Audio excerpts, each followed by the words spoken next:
Okay, folks, as you know, there's two methods of approaching a woman: cold approach and choosing signals. Of course, choosing signals is the preferred technique. However, I am going to talk about cold approaching as well, because it can be done, but you've got to be very careful how and where and when you do it. Now, remember the 40% rule that I laid out? So, so we're going to talk about cold approach first before I talk about choosing signals. Okay, now, if you're a guy, be you shy or you're not really used to doing cold approach, I would suggest get yourself used to that sort of way of thinking or used to doing that. It's kind of like a dance move. There's certain dance moves. Before you actually attempt to actually do the move, you got to sort of practice half of the move or quarter of the move just to get your body used to moving in that strange sort of way. So one of the best ways to practicing cold approaches is when you've got nothing to lose. In other words, you practice on a woman that you have no intentions of making a pass at. So you've got nothing to lose. So for example, let's say there's a woman who works in a shop. She's a shopkeeper or till attendant, and you could just make small talk with her.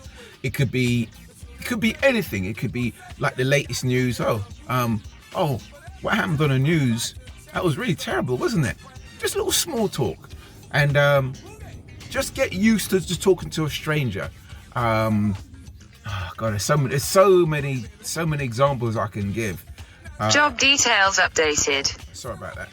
If a woman's say if it's like now we're in a heat wave we're in the middle of a heat wave now here in London, and let's say there's a woman sunbathing in her garden as such, and one of the tricks with cold approaching is when a woman knows that she's not under any threat, that they tend to open up more. So, for example, if a woman's say in a front garden chilling out in the sun, and you're walking past, you could say, "Oh wow, I'm so jealous. I wish I had the time to lay in the sunshine and lap it all up. I'm chasing my ass. I haven't got time to sit down like that." So one, she knows you're not gonna harass her.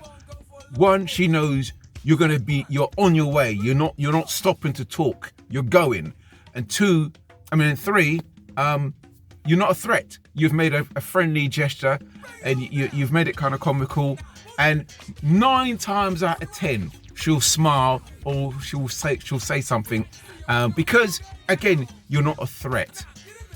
Another cold approach, which I have done in a nightclub situation.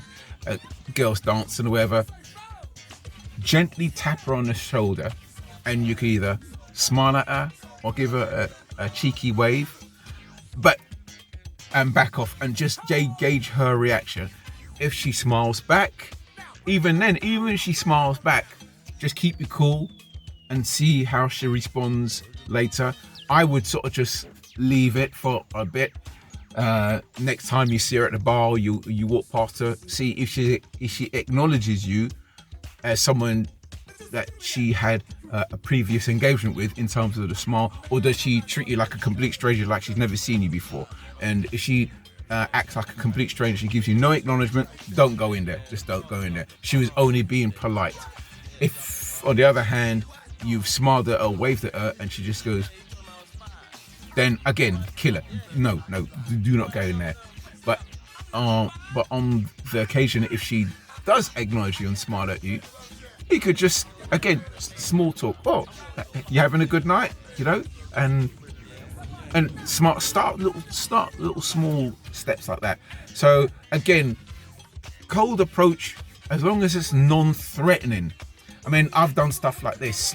I might be in a petrol station about to fill up, and a woman's filling up with petrol, and something about she looks really, I don't know, she may have a really nice hairstyle or a really nice tattoo, or she might look really good. I've done stuff, it may sound a bit corny, but it has worked. I say, "Excuse me, can I give you a no strings attached compliment?" Now, when you say no strings attached compliment, again, she's not threatened. There's no threat. Job details updated. This is just, I work as a courier, and I get messages on my work. So you say, "Can I give you a no strings attached compliment?" and then you go for it. You say, oh, well, I love your hairstyle or that tattoo or whatever it is. I've got to go now. I'm receiving a phone call. I'll carry this on later. Sorry about that. Okay, right. So non-threatening, cold approaches can build up your confidence.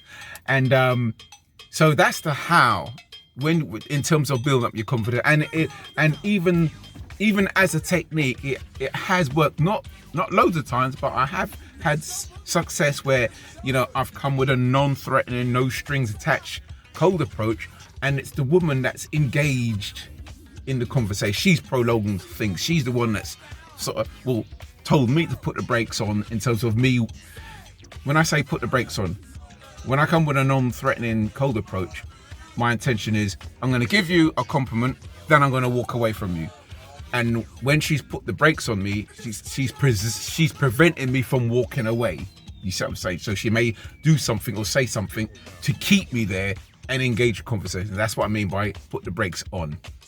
And I have even used that as a non-threatening tool. Like say, I've given a woman a compliment. I say, oh, by the way, you know, I think you look you look lovely or whatever. And then I say, but don't panic. I'm not going to harass you. I'm walking away. And then once you've told them that and you are walking away, the response, it's really positive. You know, they say, oh, well, thank you so much. Like, you know, that's a really nice thing to say, because they see you walking away and you mean it. Like, and sometimes, again, like I said, sometimes they have engaging conversation. Now, let's talk about the where and the when. Now, the funniest time I really took advantage of the where is when I was in America, because I had a lot of comments about my British accent, and I knew this like won me some points, especially when I was in Times Square. Like if I saw a woman that sort of blew me away, I'd got to say, excuse me, I know it's not the dumb thing for you to speak to strangers, but I just had to tell you just how lovely you look today, right? And I know it sounds corny, but because I had a British accent, I was able to get away with it. And every single time, oh, thank you, the American. And I knew if I had a New York or American accent, especially with probably some of the sisters, that they'll have the approach of, oh, nigger, please. But because I had a British accent, I knew I could get away with it, because I was then different to most guys that they would come across. I was given a pass. So I used my British accent. So it was the where and the when. The when was during the day, crowded place, and I gave a non-threatening compliment. I remember one time, I'm slightly ashamed of this. My daughter was in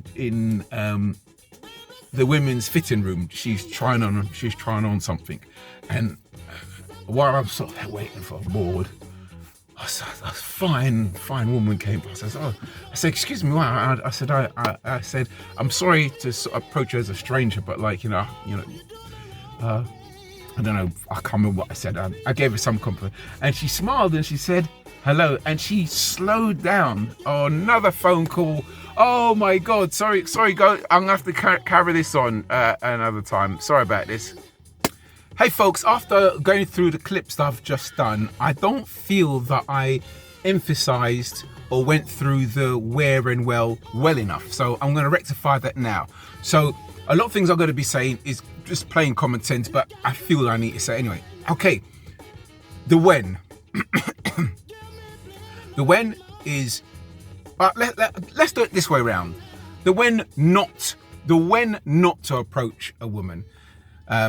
We're talking cold approaches. Obviously, nighttime, where there's hardly anyone around, anywhere where the woman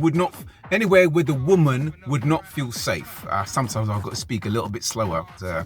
It's a sort of fault I have. Anywhere where the woman would not feel safe. So a lonely train carriage, late at night in the streets. So obviously, the when would be obviously the opposite of that, like preferably daytime, and the where, of course, would be any place a woman would feel safe, public place where there's lots of people around. It's really basic common sense. But again, I've seen men make this classic mistake of like approaching a woman in the wrong place, and you think, whoa, oh.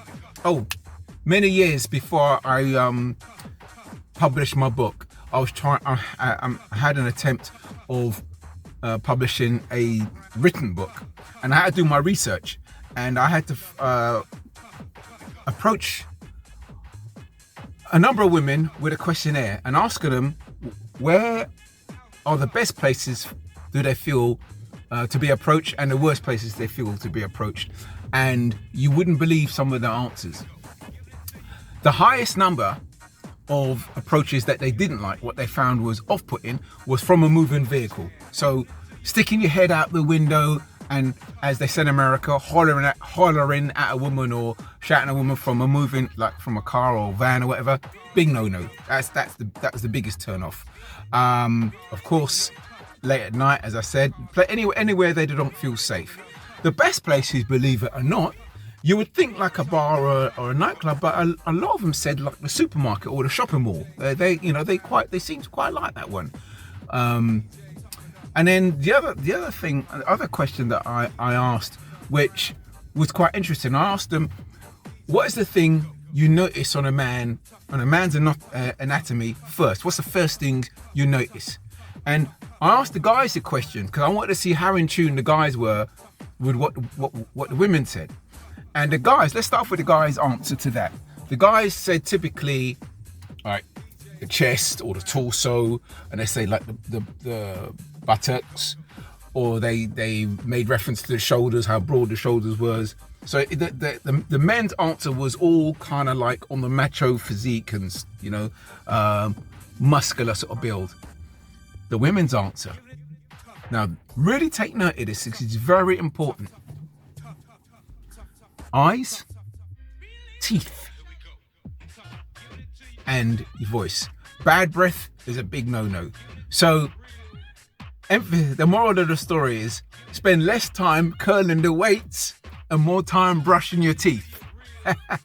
So there we go. So the where and the when. So now we can watch the rest.